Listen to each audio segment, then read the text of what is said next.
पांडवों के पास कौन थे सलाह लेने के लिए? भगवान कृष्ण।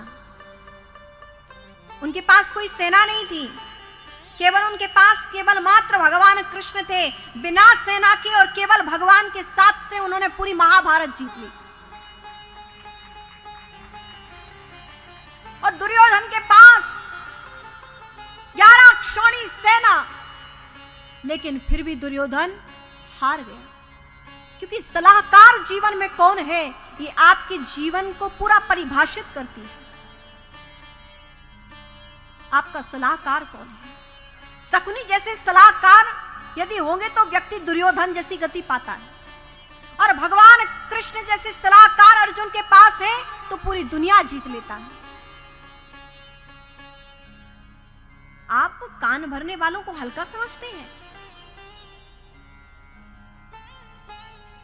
आप जरा बड़ा विचार कीजिएगा। आपके पास ऐसे लोग हैं ना, उनसे दूर रहिए, ऐसी नकारात्मकताओं से दूर रहिए। आप सोचिए, एक कान भरने वाली अयोध्या में भी रहा करती थी। आप सब लोग समझ गए होंगे मैं किसकी बात कर रही हूं। कौन थी? मंथरा। एक बार प्रेम से बोलो, राधे राधे राधे राधे राधे राधे। तो जो मंथरा टाइप लोग हो ना, उनसे दूर रहिएगा, और जो शकुनी जैसे लोग हो उनसे दूर रहिएगा। मैं आपको निवेदन कर दूं, बहुत गंभीरता से इस विषय को समझिएगा।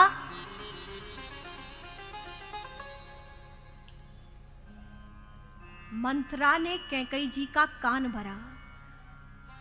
कैकेयी जी का कोई दोष नहीं था। वो राम जी से इतना प्रेम करती थी जितना मां कौशल्या भी नहीं करती थी। कौशल्या जी से भी अधिक प्रेम करने वाली कोई थी तो वो कौन थी? कैकेयी जी थी। क्या हो गया? जो राम जी को इतना प्रेम करने वाली, जिसने पल में 14 वर्ष के लिए उन्हें वनवास भेज दिया। मंथरा ने ऐसे कान भरे कि जिनको कल राजा बनना था, वो उस क्षण में वनवासी बन गए।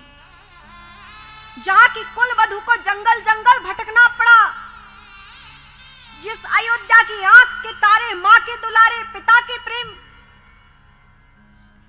भाइयों के प्रिय, जगत का कल्याण करने वाले, अयोध्या के सम्राट बनने वाले, ऐसे भगवान राम को बन बन भटका दिया उस मंथरा ने। मंथरा की तो विचार थे, कैकेयी जी के माध्यम से निकले और भगवान को वनवास हो गया। आप कान भरने वालों को कम समझते हैं? जब भगवान राम का पूरा साम्राज्य हिला दिया तो साधारण मनुष्य की विसात ही क्या है? जहां राजा बनना था, पल में वो वनवासी बन गए, जंगल के राजा बन गए। और कान भरने वाले धीरे धीरे ऐसा विष बोलते हैं कि हमें स्वयं पता नहीं चलता कि हम कितने विषैले होते जा रहे हैं। हमारे मन में कितनी कटुताएं भर गई है किसी के प्रति। कान भरने वालों से सावधान और दूरी बना के रखें। अरे कोई आपसे थोड़ा कठोर बोलता हो, उसको प्रणाम कर लेना, लेकिन आपका ही कोई प्रिय कान भरने वाला हो, उससे दूरी बना लेना। जीवन में आपका सलाहकार कौन है, ये बहुत महत्वपूर्ण है। मामा शकुनी सदैव पांडवों के विपरीत दुर्योधन को सिखाते थे। शकुनी को भी बदला चाहिए था कि हमारी बहन को एक अंधे महाराज के साथ विवाह करवा दिया। मैं कसम खाता हूं कि जब तक यदुकुल को नाश ना कर दूं, मैं यहां से नहीं जाऊंगा। गांधारी जी का विवाह धृतराष्ट्र से हुआ था, शकुनी की बहन थी। अरे स्वयं गांधारी जी ने भी चुना था कि मैं धृतराष्ट्र जैसे पति को चाहती हूं वर रूप में, क्योंकि जहां पर भीष्म पितामह जैसे महान पूर्वज रहते हो, ऐसे कुल में भले ही उनके पास नेत्र नहीं है, लेकिन वो महान है, मैं उनके साथ विवाह कर लूंगी। भीष्म पितामह उनका हाथ मांगने गए थे पुत्र धृतराष्ट्र के लिए, लेकिन शकुनी को अप्रिय था। उसने सोचा मेरी बहन को अंधा बांध दिया गया, मैं संकल्प लेता हूं जब तक इस कुल को समाप्त ना कर दूं मैं यहां से जाऊंगा नहीं। और गांधारी जी के साथ आ गए शकुनी जी। वहीं रहते थे राज्य में और भड़काने का किसको बनाया साधन? दुर्योधन को। और दुर्योधन को विपरीत कर दिया पांडवों के। आप देखिए कान भरने वाला कैसा, पूरा कुल समाप्त जैसे कर दिया हो मानो, इतनी महाभारत जैसा युद्ध करा दिया।